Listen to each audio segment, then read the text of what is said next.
ब्रह्मानन्दं परमसुगतं केवलं ज्ञानमूर्तिम् द्वन्द्वातीतं गगनसदृशं तत्त्वमस्यादिलक्ष्यम् एकं नित्यं विमलमचलं सर्वधी साक्षिभूतं भावातीतं त्रिगुणरहितं सद्गुरुं तं नमामि। ओं सदाशिवसमारम्भां शङ्कराचार्यमध्यमाम् अस्मदाचार्यपर्यन्तां वन्दे गुरुपरम्परां। श्रुतिस्मृतिपुराणानाम् आलयं करुणालयं नमामि भगवत्पादशङ्करं लोकशङ्करं। शङ्करं शङ्कराचार्यं केशवं बादरायणं सूत्रभाष्यकृतौ वन्दे भगवन्तो पुनः पुनः। ईश्वरो गुरुरात्मेजमूर्तिभेदविभागिने व्योमवद्व्याप्तदेहाय दक्षिणामूर्तये नमः। त्वमेव माता च पिता त्वमेव त्वमेव बन्धुश्च सखा त्वमेव त्वमेव विद्या द्रविणं त्वमेव त्वमेव सर्वं मम देव देव त्वमेव सर्वं मम देव देव। दयानन्दरूपं मदाचार्यपीठे दयानन्दरूपं मदाचार्यपीठे दयानन्दरूपं मदाचार्यपीठे। பூஜ்ய ஸ்ரீ தயானந்த சரஸ்வதி சுவாமிகளின் பாதார விந்தங்களை வணங்கி ஓம் சகனாபவது சகனௌ புனக்து சகவீர்யங்கரவாவகை தேஜஸ்வினாவதீதமஸ்து மா வித்விஷாவகை। ஓம் சாந்தி சாந்தி சாந்தி। ஹரி ஓம் ஸ்ரீ குருभ्यो நமः। हरि ओम। अधिमधुरचाबकस्ता अभरिमिदां मोद बाणसौभाग्या अरुणा अतिशयकरुणा अभिनवगुणसुन्दरी वन्दे अभिनवकुलसुन्दरी वन्दे अभिनवकुलसुन्दरी वन्दे वन्दे। जगदम्बिके लोकमाता श्री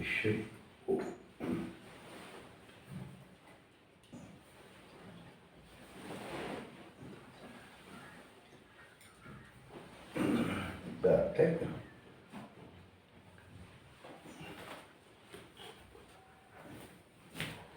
No, stop it.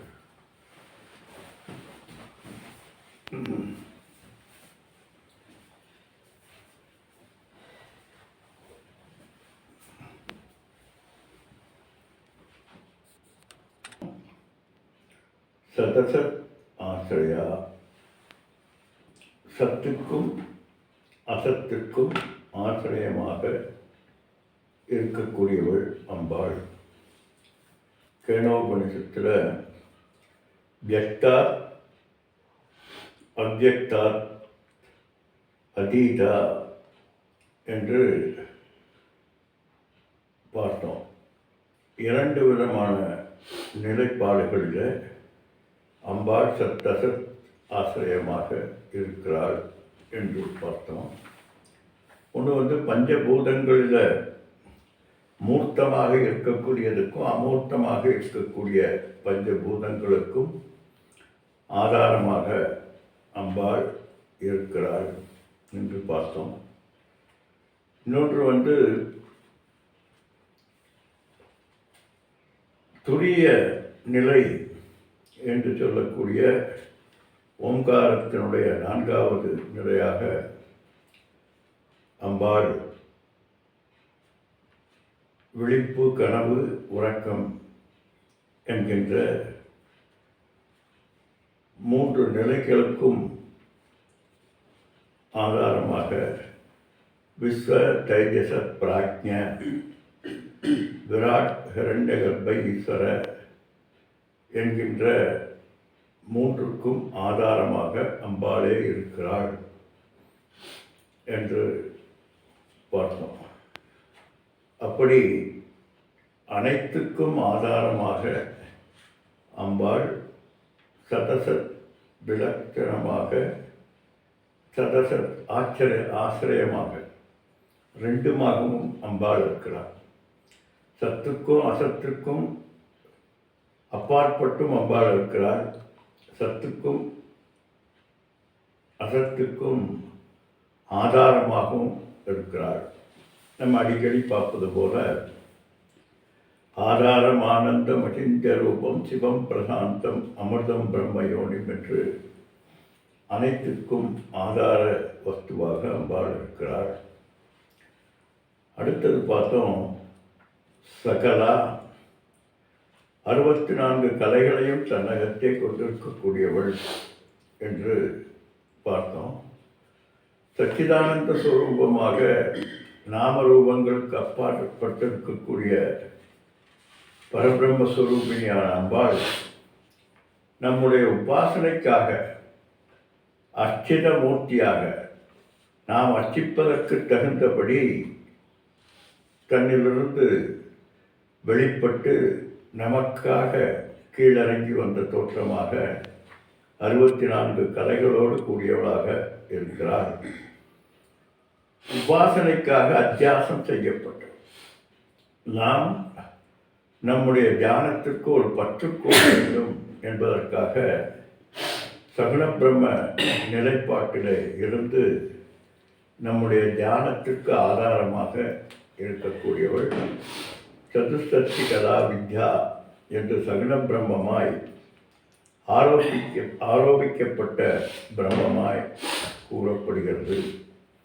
எப்படி சாலிகிராமத்தில் விஷ்ணுவையும் சிவலிங்கத்தில் ஈஸ்வரனையும் மேலுள்ள அம்பாளையும் ஏற்றி பார்க்கிறோமோ அதே போல தான் அத்துணை விக்கிரகங்களிலும் எல்லா விக்கிரகங்களிலும் பல கலைகளோடு கூடிய சொரூபிணியாக அம்பாள் நமக்கு உபாசனா மூர்த்தியாக விளங்கி கொண்டிருக்கக்கூடியவள் அம்பாள். அதனால சகலா. அடுத்தது நேற்றுக்கு ஒரு மிக மிக முக்கியமான விவாதத்தை பார்த்தோம். சச்சிதானந்தா அம்பாள் சச்சித் ஆனந்த ஸ்வரூபமாக இருக்கிறாள் என்று பார்த்தோம். அதில் சச்சித் அனந்தம் ஆனந்தம் என்கின்ற 3 பெயர்கள் இருக்கிறது. அதில் அம்பாள் சத்தாக இருக்கிறாளா, சித்தாக இருக்கிறாளா, அனந்தமாக இருக்கிறாளா, எது சப்ஸ்டான்டிவ், எது ஆதாரம், எது மற்றவை அம்பாளுக்கு கூறப்பட்ட விசேஷம் என்று எடுத்துக்கொள்ளலாமா என்றால் இல்லை. சச்சிதானந்த ஸ்வரூபம் குணவிசேஷங்கள் அல்ல, 3மே ஸ்வரூபத்தை குறிப்பது. சதேவ சித்து சிதேவ அனந்தம் என்று ஸ்வரூபமாக சச்சிதானந்த ஸ்வரூபிணியாக அம்பாள் இருக்கிறாள். அப்போ நாமரூபங்கள் அற்றவளுக்கு எதற்கு இந்த சச்சிதானந்த ஸ்வரூபம் என்று சொல்லக்கூடிய நாமம் இருக்கு என்று பார்த்தால், நாம் புரிந்து கொள்வதற்காக எப்படி மற்ற பொருள்களிலிருந்து ஒரு பொருளை விளக்கி காட்டுவதற்கு நாம் பல பூக்களிலே தாமரை பூ என்கின்ற ஒரு பூவை விளக்கி காட்ட தாமரை என்கிறோம். அப்படிப்பட்ட தாமரை குவியல்களில் ஒரு தனிப்பட்ட ஒரு பூவை எடுத்து சொல்வதற்காக நீல தாமரை என்று சொல்றோம். அந்த நீல தாமரை குவியல்களிலும் ஒரு தனிப்பட்ட தன்மையில் ஒரு பூவை எடுத்துக்கொள்வதற்கு பெரிய தாமரை, பெரிய நீல நிற தாமரை என்று பார்க்கிறோம். அதில் பலது இருக்கிறது. அதற்கு ஒரு தனித்தன்மை கொண்டதாக பிரித்து காட்டுவதற்கு இங்கு இருக்கக்கூடியவற்றில் அத்தனையிலுமிருந்து தனிப்பட்டு நீ அறிந்து கொள்ளக்கூடிய ஒரு விஷயம் என்பதற்காக சுகந்த நீல உட்பலம் என்று மனம் வீசக்கூடிய அந்த பெரிய தாமரை என்று சொல்லி அத்தனை வஸ்துக்களும் நாம் அறிந்து கொண்டிருக்கக்கூடிய அத்தனை வஸ்துக்களிலிருந்தும் தனிப்பட்ட ஒரு வஸ்துவை அறிவதற்கு எப்படி இப்படிப்பட்ட குண விசேஷங்களை எல்லாம் சொல்லி தனியாக ஒரு பூவை தெரிந்து கொள்வதற்கு பிரயோகப்படுத்துகிறோமோ அதுபோல அம்பாள் நாம் பார்த்து கொண்டிருக்கக்கூடிய இருப்புத்தன்மை இருக்கக்கூடியதாகிய இந்த இருப்பு, இது இருக்கிறது இருக்கிறது இருக்கிறது என்று சொல்லக்கூடிய இவைகளிலெல்லாம் இருந்து வேறுபட்டு இவைகளெல்லாம் மூன்று காலத்திலும் இல்லாமல் தற்காலிகமாக இருப்புத்தன்மை கொண்டதாகவும் பின்னால் ஆராய்கிற போது இல்லாததாகவும் இருக்கக்கூடியதாகிய அந்த தன்மையை விளக்கக்கூடியதுதான் என்ன பார்த்தோம். சத்து திரிகாலே அபி திஷ்டதி இது சத்து, மூன்று காலத்திலும் மாறாத சத்து. சத்தென்கின்ற நமக்கு தெரிந்த வார்த்தையை எடுத்துக்கொண்டு தனித்தன்மையை விளக்குவதற்காக மூன்று காலத்திலும் மாறாத ஒரு சத்து என்று விளக்கப்பட்டது. அதுதான் அப்படிப்பட்ட சத்து அம்பாளினுடைய சொரூபம். அந்த சத்து எப்படிப்பட்ட இருப்புத்தன்மையுடையது என்றால் சித்ரூபமான சத்து, சைத்தன்ய ஸ்வரூபத்தோடு விளங்கக்கூடிய இருப்புத்தன்மை என்று இரண்டாவதாக பார்த்தோம். அதென்ன சைத்தன்ய ஸ்வரூபத்தோடு விளங்கக்கூடிய இருப்புத்தன்மை என்றால் என்னுடைய விற்த்தியில் பல பல எண்ணங்கள் எழுகிறது அறிவு ஸ்வரூபமாக. அறிவு என்பது விஷய அறிவு என்று நம்முடைய விற்த்தியில் விற்பி வியாப்தி பல வியாப்தியோடு கூடிய இருப்புத்தன்மையுடைய அறிவு என்று எடுத்துக்கொள்ளக்கூடாது என்பதற்காக போதம் போதம் பிரதிபோதம் விதிதம் மதம் ஒவ்வொரு விற்த்திக்கும் ஆதாரமாக அறிவுக்கு அறிவாக பேரறிவாக என்ற ஒன்று அத்துணையும் விளங்க தமேவ பாந்தம் அனுபாதி சர்வம் என்று அனைத்தையும் விளக்கிக் கொண்டிருக்கக்கூடியது எதுவோ அந்த நிலையான இருப்புத்தன்மை அது எப்படிப்பட்டது என்றால் இன்ஃபினிட். அது வரையறைகளுக்கு அப்பாற்பட்டது. அனைத்து வரையறைக்கும் இடமளித்து கொண்டு தான் வரையறையற்று வியாபித்திருப்பது. அதனால் அனந்தம். அந்த அனந்தமேவ ஆனந்தம். எங்கு வரையறைக்கு உட்பட்டு எது இருக்கிறதோ அங்கெல்லாம் ஆனந்தம் இல்லை. வரையறைக்கு உட்படுகிற போது ஆனந்தத்தை இழந்து விடுகிறது. எது வரையறைக்கு அப்பாற்பட்டு இருக்கிறதோ அது பேரானந்தமாக நிலையான ஆனந்தமாக இருக்கிறது. இப்படி சச்சித் ஆனந்த ஸ்வரூபமாக அம்பாள் இருக்கிறாள் என்கின்ற மிகப்பெரிய ஒரு விஷயத்தை நேற்றுக்கு பார்த்தோம். அடுத்தது இன்றைக்கு இதிலிருந்து ஆரம்பிக்கிறது. சாத்தியா.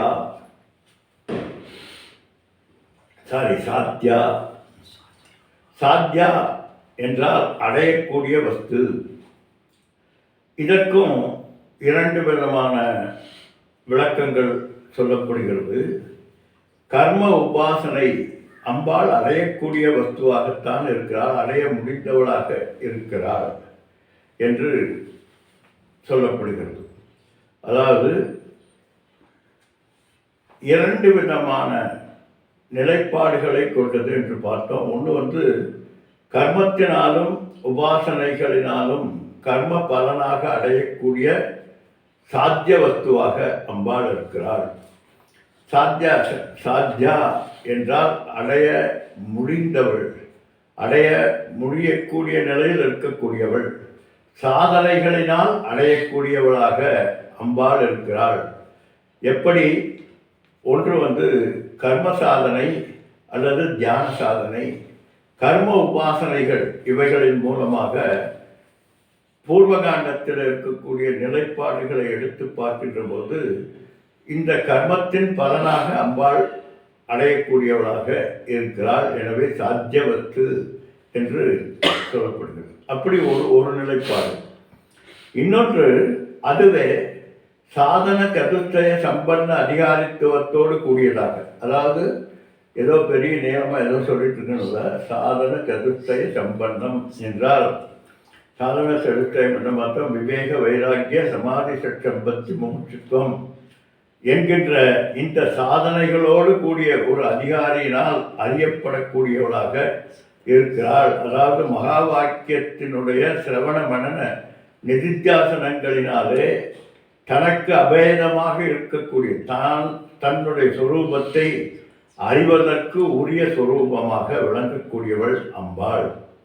இப்படி சாதன சதுஷ்டய சம்பந்தராக இருந்து சாஸ்திர விசாரத்தினாலே சிரவண மனன நிதித்தியாசனங்கள் மூலமாக தன்னை விட வேறாக இல்லாத அம்பாளினுடைய தன்மையை அறியக்கூடியவளாக இருக்கிறாள். அதனால சாத்தியா. எனவே சாத்தியா என்றால் கர்மத்தினாலும் உபாசனைகளினாலும் அல்லது வித்தையினாலும் அறியக்கூடியவளாக இருக்கிறார். அந்தந்த நிலைப்பாட்டுக்கு தக்கபடி அவளை அறிய முடியும் என்று சொல்லப்படுகிறது. அப்படி சகுன பிரம்மஸ்வரூபிணியாக கர்ம உபாசனைகளினாலும் ஞான ஐஸ்வர்ய ஸ்வரூபமாக விசாரத்தினாலும் அறியக்கூடியவளாக இருக்கிறார் என்று சொல்லப்படுகிறது. அப்படி அம்பாள் அறியக்கூடிய பொருளாக இருக்கிறார். உடனே நமக்கு ஒரு சந்தேகம் வந்துடுது, அறியக்கூடிய பொருளாக இருக்கிறாள் என்றால் முதல்ல அறியாமையிலிருந்து அஞ்ஞான திசையிலிருந்து ஞான திசைக்கு வருகிற போது தெரிகின்றவளாக இருக்கிறாள். அதனால்தான் நம்ம முன்னாலே சொன்னோம், ஏற்கனவே சுகண்ட ஆபரணம், ஏற்கனவே இருந்த ஒரு வஸ்துவை அறியாமையினாலே இல்லாததாக எண்ணிக்கொண்டிருக்கக்கூடியவர்களுக்கு விசாரணையினாலே பிராப்தஸ்ய பிராப்தி, ஏற்கனவே இருக்கக்கூடியதை அறிந்த தன்மையாக வழங்கக்கூடியவள். எனவே சாத்தியா அம்பாள் நிச்சயமாக அறியக்கூடியவளாக இருக்கிறாள். இதில் இன்னொரு பாடபேதம் இருக்கிறது. இந்த சாத்தியா என்கின்ற இதற்கு பதிலாக சில புத்தகங்களில் சாத்வி என்கின்ற பாடபேதம் இருக்கிறது. பாடபேதம்னா ஒரு புத்தகத்தில் ஒரு மாதிரியான வார்த்தை இருக்கும், இன்னொரு புத்தகத்தில் அதே வார்த்தை வேறு மாறி இருக்கும். இதற்கு பெயர் பாடபேதம் என்று சொல்கிறோம். அப்படி சாத்வி என்கின்ற இன்னொரு நாமாவளியும் பாடபேதமாக இருக்கிறது. அப்படிப்பட்ட அந்த நாமத்திற்கு என்ன அர்த்தம் என்று பார்த்தால்,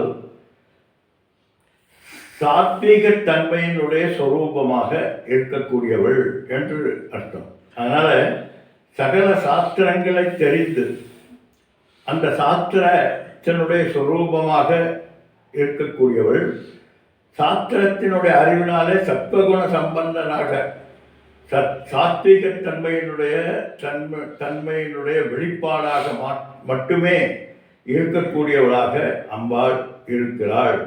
அதாவது தெய்வீக சம்பத்தியினுடைய சொரூபமாக இருக்கிறாள். அதான் வித்யா வினய சம்பன்ன, வித்தையுடையவர்களது குணமாக யாருக்கு தெளிவான வித்தை இருக்கிறதோ அவர்களுக்கு நிறைகுணம் தழும்பாது என்று சொல்வது போல வினயத்தோடு கூடிய தன்மையாக அம்பாள் இருக்கிறாள். அல்லது சதாச்சாரம் உடையவர்கள் என்று சொல்லப்படுகிறது. சதாச்சாரம் அப்படின்னா நல்ல விஷயங்களிலே நல்ல ஒழுக்க நெறி நின்றார் நீடு வாழ்வார் என்று வள்ளுவம் சொல்வது போல நெறிமுறையோடு வாழ்கின்றவர்களது அந்த நெறிமுறையாக அம்பாள் இருந்து நம்மை வழிநடத்துகிறாள் என்கின்ற இன்னொரு பொருள். அப்படி அதே போல இன்னொரு நிலைப்பாட்டில் சங்கரன் சொல்றார், ஈஸ்வரனுக்கு சமமானவனாக இருக்கிறாள். அதனால அப்படிப்பட்ட சத்துவமய பிரதீதமாக இருக்கிறார். சத்துவமயத்தினுடைய வியாபகமாக அம்பாள் இருக்கிறாள். எப்படி இருக்கிறாள்னா, ஈஸ்வரனுக்கு பாரியையாக இருந்து கொண்டு இந்த உலகுக்கு பதிவிரதா தன்மையை உணர்த்தி கொண்டிருக்கக்கூடியவளாக இருக்கிறார். இதுக்கு ஒரு பெரிய விளக்கம் இன்னொரு விளக்காசிரியர் கொடுக்கிறார். எப்படி இந்த அம்பாள் ஈஸ்வரனது இடது பாகத்தில் இறந்து கொண்டு தன்னை பிரியாமல் எப்படி இருக்கிறாளோ அதுபோல் இருக்கக்கூடியவள் என்று நமக்கெல்லாம் புரிய வைப்பதற்காக காட்டி கொண்டிருக்கிறாள். அதாவது ஒரு உதாரணமாக அம்பாள் எப்படி கணவனை பிரியாமல் கணவனோடு இதயமாக இருந்து கொண்டு திரிபுர சுந்தரியாக அத்துணை நிலைகளிலும் அத்துணை சம்பிரதாயத்தினுடைய தன்மைகளையும் வெளிப்படுத்துவதாக அம்பாள் இருக்கிறாள். ஒரு பெண் என்றால் எப்படி இருக்க வேண்டும் என்பதற்கு இலக்கணமாக தன்னை காட்டிக் கொண்டிருக்கக்கூடியவளாக இருக்கிறாள். அதுதான் சாத்தி, அதாவது சத்வகுண பிரதானத்தினுடைய சொரூபமாக விளங்கக்கூடியவள். சத்வகுண பிரதானமாக யாரெல்லாம் இருக்கிறார்களோ அவர்கள் வித்யா வினய சம்பன்னராக இணை பிரியாத கணவனோடு இணைந்திருக்கக்கூடிய ஒரு தன்மையுடையவளாக இருந்து நமக்கெல்லாம் வழிகாட்டி கொண்டிருப்பவள் என்று ஒரு வியாக்கியானகர்த்தா இப்படி ஒரு வியாக்கியானத்தை கொடுக்கிறார். அப்படி சாத்வீக குணமாக இருக்கக்கூடியவள் ஒன்று. இன்னொன்று, சாத்வீக குணமுடைய பெண்களிலே அம்பாளினுடைய வெளிப்பாடு காட்டிக் கொண்டிருக்கிறார் என்பது இன்னொரு அர்த்தம். இன்னொன்று, சாத்யா, அடையக்கூடியவளாக இருக்கிறார் என்கின்ற, எப்படி உபாசனையினால், தியானத்தினால், கர்மத்தினால், விசாரத்தினால் அந்தந்த தகுதிக்கு தக்கபடி அடைபவளாக இருக்கிறார் அம்பாள். சத்கதி தாயினி, தா என்றால் கொடுப்பவள், சத்கதிதா என்றால் சத்கதியை கொடுக்கக்கூடியவள். சத்கதி, கதி என்றால் மார்க்கத்தை கொடுக்கக்கூடியவள். எப்படி சம்பிரதாய என்று சொல்லக்கூடிய அந்த ஒரு மார்க்கத்தை நமக்கெல்லாம் மார்க்க ரூபிணியாக இருந்து, மார்க்கமாக இருந்து, மார்க்க ஸ்வரூபிணியாக இருந்து மார்க்கத்தை காட்டுபவளாகவும் அம்பாள் இருக்கிறாள்.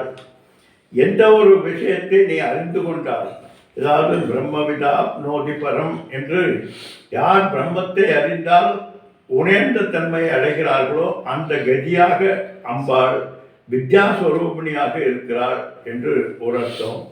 அல்லது எத்கத்வான நிவர்த்தந்தே தத்தாம பரமம் மம, எந்த ஒரு கதியை அடைந்தால் இனி பிறவாமை என்கின்ற மறுபடி பிறந்து இறக்கும் அந்த சம்சார சுழலிலிருந்து நம்மை காக்கக்கூடிய கதியை கொடுக்கக்கூடியவளாக அம்பாள் இருக்கிறாள். ரெண்டும் ஒரே அர்த்தம்தான். அதாவது மோட்ச சாம்ராஜ்யத்தை அளிக்கக்கூடியதாகிய வித்யாஸ்வரூபிணியாக அம்பாள் இருக்கிறாள்.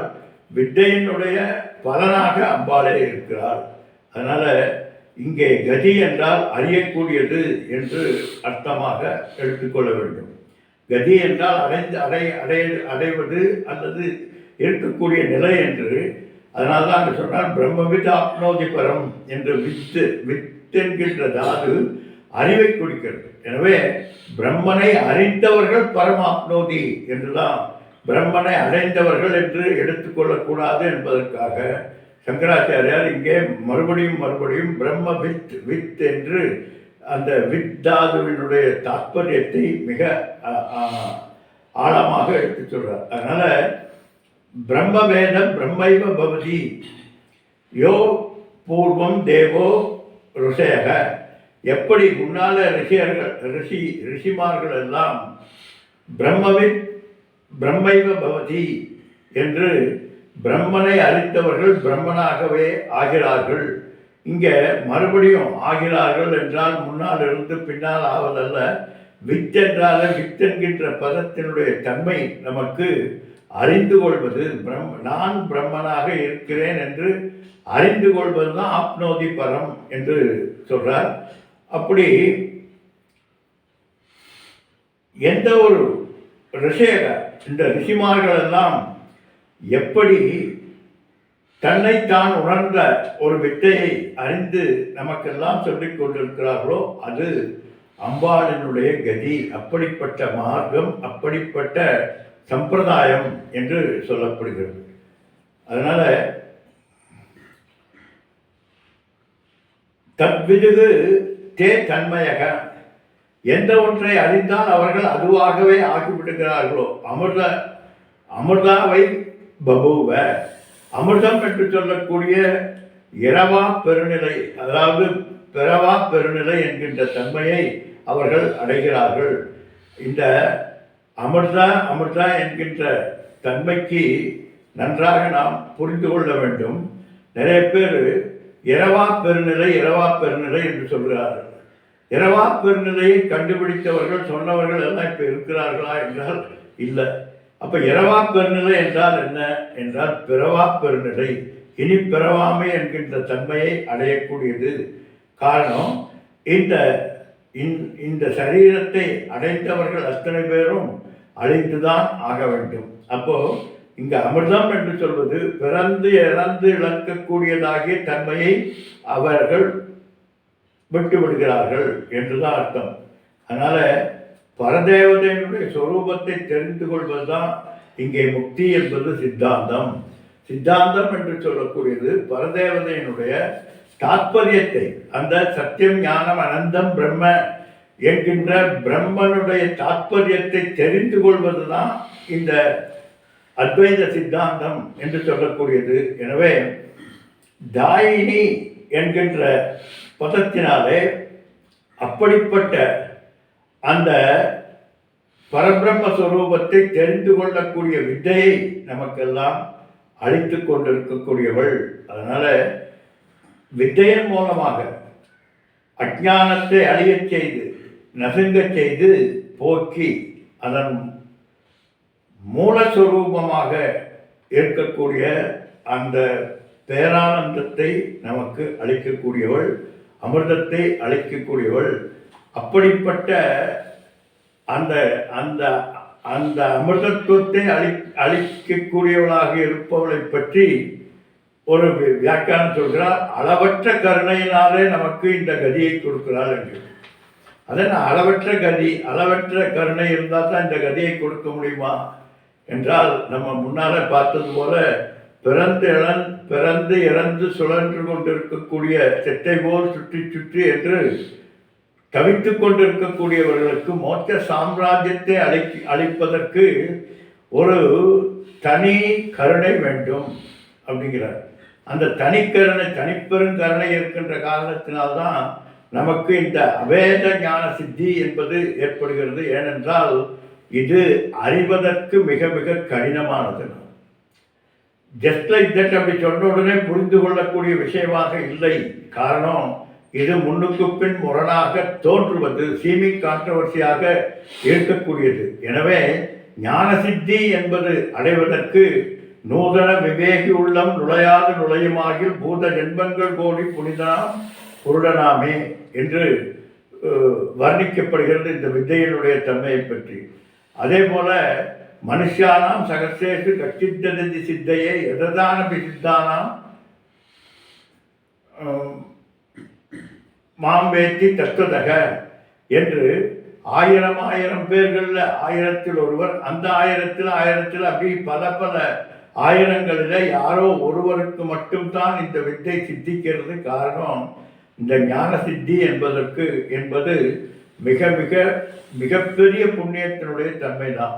அதனால் அம்பாளனுடைய அனுகிரகமின்றி, அம்பாளனுடைய கருணையின்றி இந்த வித்தையை அறிவது மிக மிக கடினம். அதனால் சத்வகுண பிரதானமாக அந்த முன்னால் பார்த்த அந்த சத்வகுண பிரதானத்தினுடைய தன்மையில் அம்பாள் கருணையோடு இருக்க, அதான் அதிசய அருணாம் அதிசய கருணாம் என்று பார்த்தோம். அப்படிப்பட்ட அதிசய கருணையுடையவள் நமக்கு இந்த ஞானத்தை அளிக்கிறாள். அந்த ஞானமேவது கைவல்யம், அந்த ஞானமே முக்தி, ஞானமே மோட்சம் என்று சொல்லப்படுகிற அந்த பிரதானமாகிய மோட்சத்தை நமக்கு அளிக்கக்கூடியவளாக அம்பாள் ஸ்ரீவித்யா ரூபிணியாக இருந்து நமக்கு சொரூப சித்தியை கொடுக்கக்கூடியவளாக அம்பாள் இருக்கிறாள்.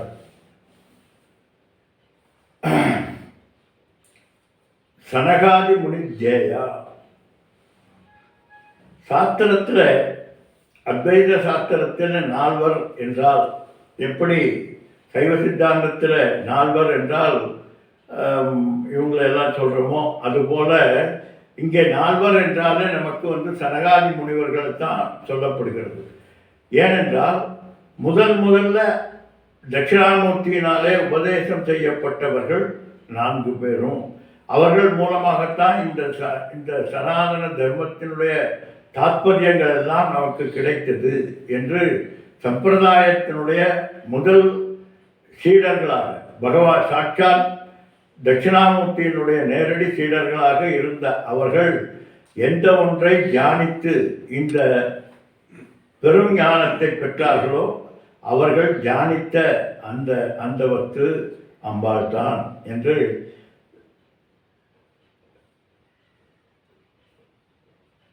சனகாதி முனி ஜேயா.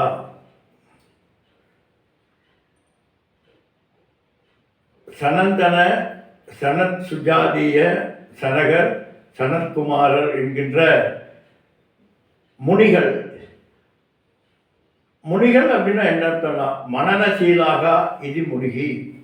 மனநசீலாக தன்னிலிருந்து வருகிறது, தன்னிலிருந்து தானே வியாபித்து அனைத்துமாக இருக்கக்கூடியது.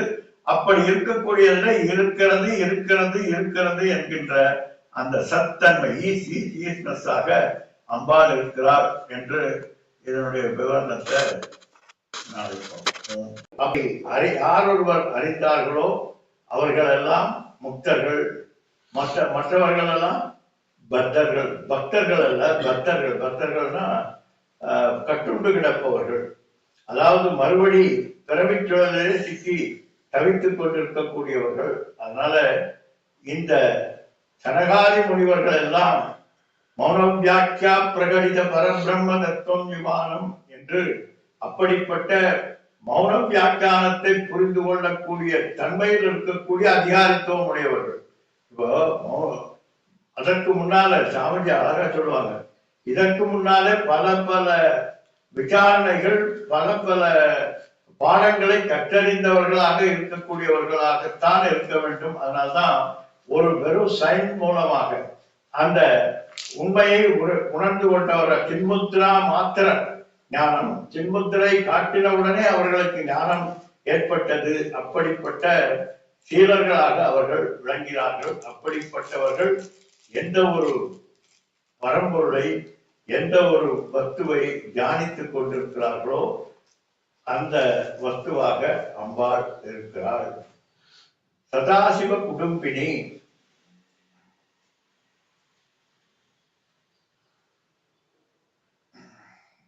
குடும்பினி என்றால் பத்னி என்கின்ற பொருள் என்று சொல்றார்.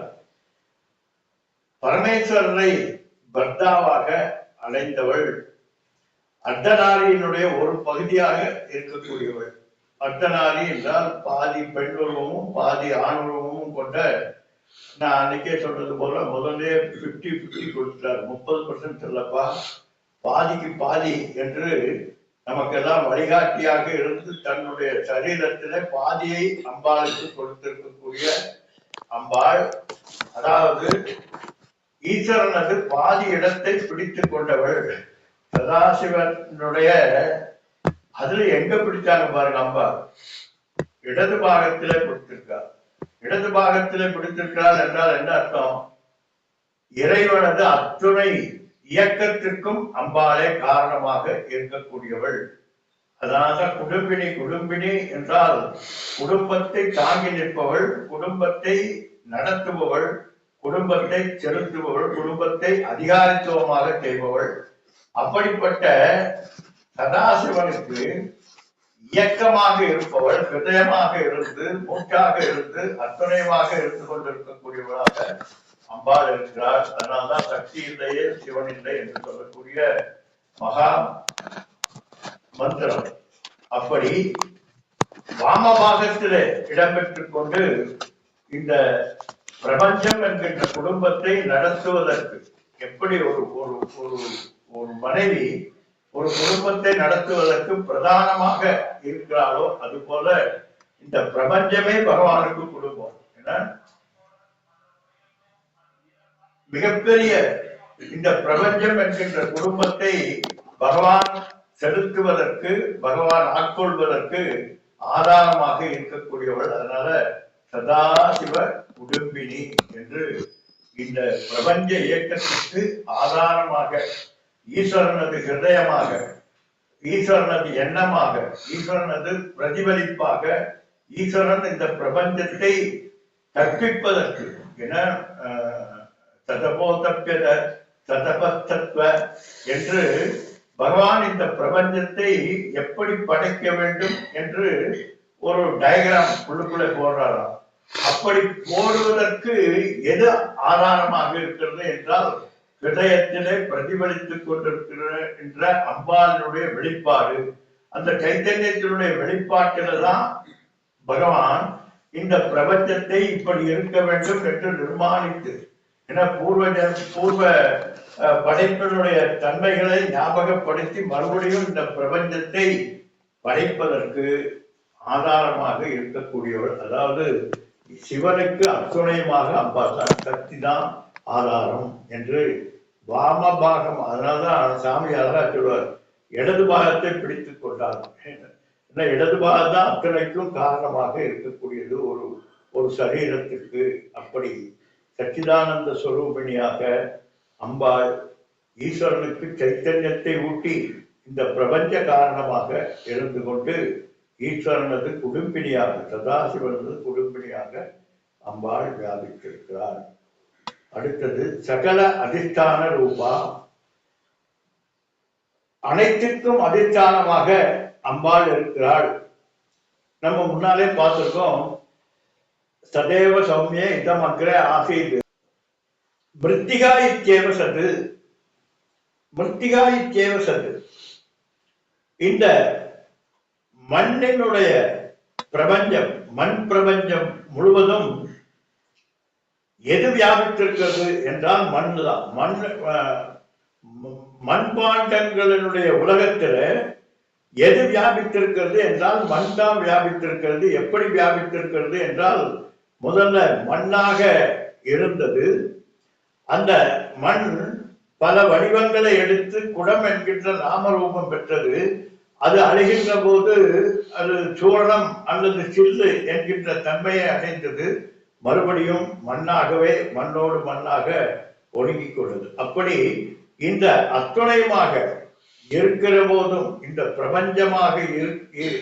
பிரபஞ்சமாக ஆவதற்கு முன் சத்ஸ்வரூபமாக இருந்து பிரபஞ்சமாக நாமரூபங்களோடு கூடியதாக ஆகி மறுபடியும் அந்த மண்ணோடு மண்ணாக எப்படி மண் கலக்கிறதோ அதுபோல அத்துணைக்கு அதிஷ்டானம். இப்ப மண்ணுக்கு இந்த பானைக்கு அதிஷ்டானமாக எது இருக்கிறது என்றால் மண் தான். உதாரணமாக நம்ம அடிக்கடி சொல்வது போல மிகப்பெரிய மிராக்கிள் நடக்கிறது தான். என்ன இருப்பதை இருந்தபடி இருந்து காட்டி என்று சொல்வதற்கு சாமிஜி ஒரு அழகான ஒரு உதாரணத்தை சொல்வார். இந்த பானையை விசாரத்தினாலே இல்லாமல் பானையை பானை இருந்தபடியே இல்லை என்று நிரூபித்து காட்டுவதுதான் வேதாந்தம். அதுபோல இந்த பிரபஞ்சம் முழுவதும் இருக்கிறது, ஆனால் இருக்கின்ற நிலையில ஆராய்ந்து பார்த்தால் இல்லை என்பதுதான் வேதாந்தத்தினுடைய தாற்பயம். எப்படி பானை, இப்ப இந்த பானை இருக்கிறது, இந்த பானை 50 கிராம் என்று வைத்துக் கொள்ளலாம். இப்போ இந்த 50 கிராம் என்பது பானையினுடைய எடையா மண்ணினுடைய எடையா? மண்ணினுடைய எடை என்றால் அப்ப பானையினுடைய எடை என்ன என்றால், மண்ணே பானையாக வியாபித்திருப்பதனாலே பானைக்கு தனி எடை இல்லையப்பா. பானை என்பது இல்லாத வஸ்து இருப்பதாக மண்ணினுடைய வியாபகம் தான் பானையாக காட்டிக் கொண்டிருக்கிறது. அந்த அந்த பானையில எங்கே மண் இருக்கிறதுனா, பானையில மண் எங்கே இருக்கிறது? பானைக்கு உள்ள இருக்கிறதா, வெளியே இருக்கிறதா, எங்கே இருக்கிறது? மேல் மூடியாக இருக்கிறதா, கழுத்தாக இருக்கிறதா, வயிறாக இருக்கிறதா, அடிபாகமாக இருக்கிறதா என்றால் அனைத்துமாக வியாபித்திருக்கிறது. உள் வெளியற்று பானை முழுவதுமாக மண்ணினுடைய வியாபகம் தான் அத்துணையமாக இருக்கிறது. எனவே பானை இருக்கவே பானையை காணும், விசாரித்தால் பானையை காணும். அதுதான் அதிஷ்டானமாக இருக்க. அது ஆதாரம் ஆனந்தம் அசித்திய ரூபம் சிவம் பிரசாந்தம் அமிர்தம் பிரம்மயோனின் என்று ஒவ்வொரு வகுப்பிலும் நாம் சொல்லக்கூடிய அந்த அதிஷ்டான வஸ்துவாக அம்பாள் இருக்கிறாள். அதனால அத்தியாரோப அபவாதத்தினுடைய தன்மையில ஆராய்ந்து பார்த்தால் அத்தியாரோபத்தை விட்டு அதிஷ்டானம் என்று சொல்லக்கூடிய ஆரோபிக்கப்பட்ட வஸ்துவை விட்டுவிட்டு அதிஷ்டானத்தை பார்க்கிறோம். அப்படி அத்தியாசிக்கப்பட்ட தடஸ்த லட்சணமாக இந்த பிரபஞ்சமாக அம்பாள் வியாபித்திருக்கிறாள். தடஸ்த லட்சணம் என்றால் நம் முன்னால பார்த்திருக்கோம், நிறைய பார்த்திருக்கோம். நேதி நேதி நேதி என்று இது அல்ல இது அல்ல இது அல்ல என்று ஒவ்வொன்றாக விளக்கி இந்த பிரபஞ்சம் அல்ல. இந்த பிரபஞ்சம் முதல்ல நான் என்கின்ற எண்ணம் இந்த பிரபஞ்சத்தில் இருக்கக்கூடிய வஸ்துக்களின் மேல் நமக்கு ஏற்படுவதில்லை. அதனால ஆட்டோமேட்டிக்கா இவைகள் நான் அல்ல. அடுத்தது நான் என்கின்ற எண்ணம் எங்கே வருகிறது என்றால் இந்த சரீரத்தில் வருகிறது. சரீரத்துல அன்னமயம், பிராணமயம், விஞ்ஞானமயம், மனோமயம் என்று ஒவ்வொன்றாக அல்ல அல்ல அல்ல இது நானா இது நானா இது நானா என்று ஆராய்ந்து கொண்டே பார்த்தால் நேதி நேதி நேதி என்று நிஷேதமாக விதி நிஷேதத்தினால இது நான் என்கின்ற எண்ணம் எனக்கு ஏற்பட்டிருக்கிறது. அதனால எங்கே அத்தியாரோபம் செய்யப்பட்டிருக்கிறது என்றால் நான் என்கின்ற எண்ணம் அந்த அன்னமயத்திலே வியாபித்திருக்கிறது. அந்த அன்னமயத்திலே வியாபித்திருக்கக்கூடிய நான் என்கின்ற எண்ணத்தை நான் இது அல்ல, ஏனென்றால் என்னால் பார்க்கப்படக்கூடியதாக இந்த சரீர அன்னமயம் இருக்கிறது.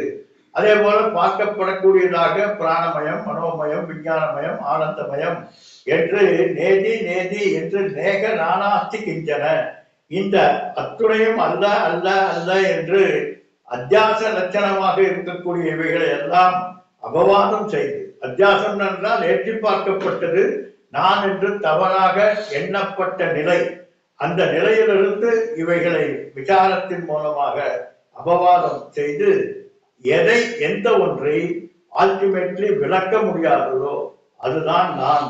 அந்த நான் தான் அத்தனைக்கும் அதிஷ்டானமாக இருக்கிறது. அந்த விளக்க முடியாத வஸ்துவில் தான் நான் ஆனந்தமயம், நான் மனோமயம், நான் விஞ்ஞானமயம், நான் நான் நான் என்று எதிரே ஆரோபிக்கப்பட்டிருக்கிறது என்றால் அதிஷ்டான வஸ்துவாக இருக்கக்கூடிய அந்த பரபிரம்ம சொரூபமாகிய என்னுடைய சொரூபத்தில் தான் இந்த அத்தனையும் சகல அதிஷ்டானமாக இருக்கிறது. சரி, இந்த சரீரம் மட்டும் ஆரோபிக்கப்பட்டிருக்கிறதா என்றால் இல்லை. அப்படியே ஆராய்ச்சிட்டே போனீங்கன்னா நம்ம முன்னாலே பார்த்தது போல ஒரு புள்ளியில ஆரம்பித்து இந்த பிரபஞ்சம் முழுவதும் வியாபித்திருக்கக்கூடிய அத்தனையும் எங்கே ஒடுங்கி இருக்கிறது என்றால் ஒரு புள்ளியில. அந்த புள்ளி என்பது என்ன என்றால் without no depth and dimension is equal to point என்று பார்க்கிறோம். அதே போல காலத்திற்கு முன்னும் பின்னும் என்று இரண்டுக்கும் ஆதாரமாக இருக்கக்கூடியது நிகழ்காலம். அந்த நிகழ்காலம் எது என்று நீ ஆராய்ந்து பார்த்தால் நிகழ் என்று சொல்வதற்கு நீ என்று முடித்து கா வருவதற்குள் நீ போய்விடுகிறது. அப்போ அது கடந்த காலம் ஆகிவிடுகிறது, இறந்த காலம் ஆகிவிடுகிறது. அப்ப நிகழ்காலம் எது என்று ஆராய்ந்து பார்த்தால் என்னுடைய சைத்தன்யத்திலே, என்னுடைய கான்சியஸ்னஸிலே ஆரம்பிக்கப்பட்டதுதான் காலம். இப்படி காலம் தேசம் என்கின்ற இரண்டு தான் இந்த பிரபஞ்சம் முழுவதுமாக வியாபித்திருக்கிறது. காலம் தேசம் இல்லாமல் இந்த பிரபஞ்சம் என்பது கிடையாது. எனவே இந்த பிரபஞ்சத்திற்கு ஆதாரமாக கால தேசத்துக்கு அந்த நிகழ்காலம் எது என்று நீ ஆராய்ந்து பார்த்தால் நிகழ் என்று சொல்வதற்கு நீ என்பதற்கு நீ என்று முடிந்து கா வருவதற்குள் நீ போய்விடுகிறது.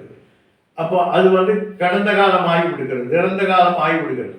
அப்போ நிகழ்காலம் எது என்று ஆராய்ந்து பார்த்தால் என்னுடைய சைத்தன்யத்திலே, என்னுடைய கான்சியஸ்னஸிலே ஆரம்பிக்கப்பட்டதுதான் காலம்.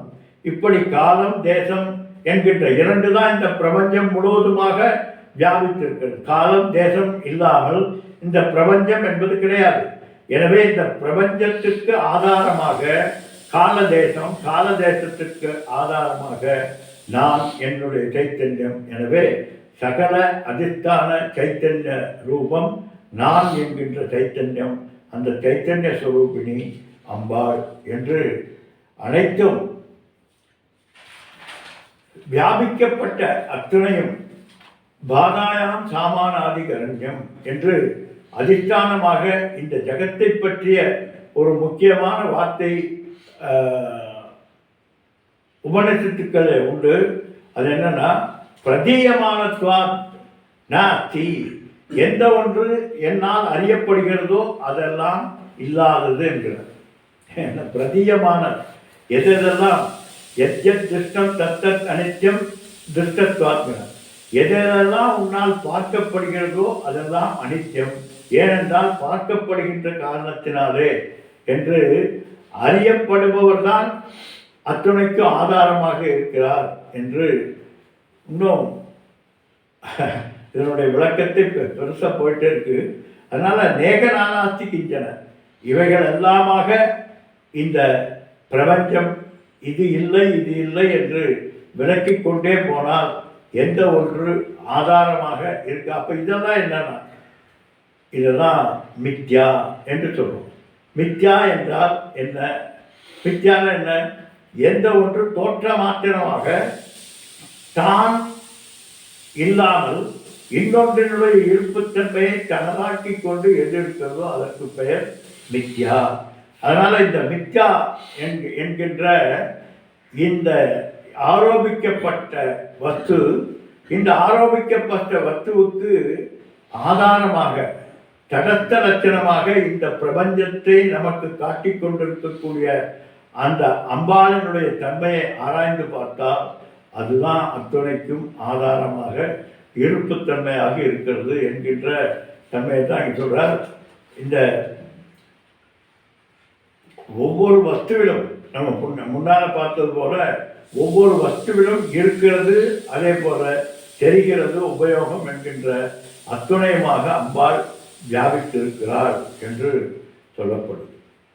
எப்படி வியாபித்திருக்கிறார்? சத்யஸ்வரூபா. சத்யஸ்வரூபா என்றால்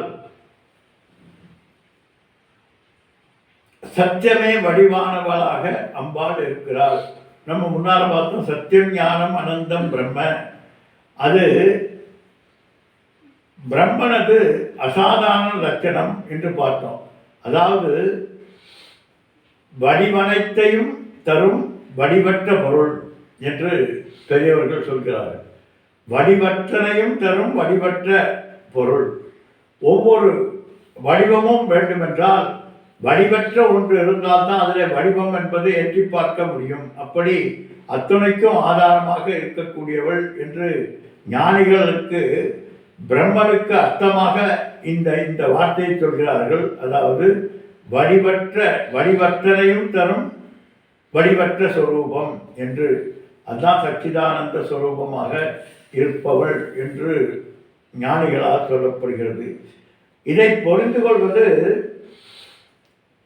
எப்படி? இப்படி வடிவத்தனையும் தரக்கூடிய வடிவற்றவள் என்று எப்படி புரிந்து கொள்வது என்றால், அம்பாள் அபின்ன நிமித்த உபாதான காரணமாக இந்த பிரபஞ்சம் முழுவதுமாக வியாபித்திருக்கிறாள். அபின்ன நிமித்த உபாதான காரணம் என்பதை நம்ம பார்த்துருக்கோம்.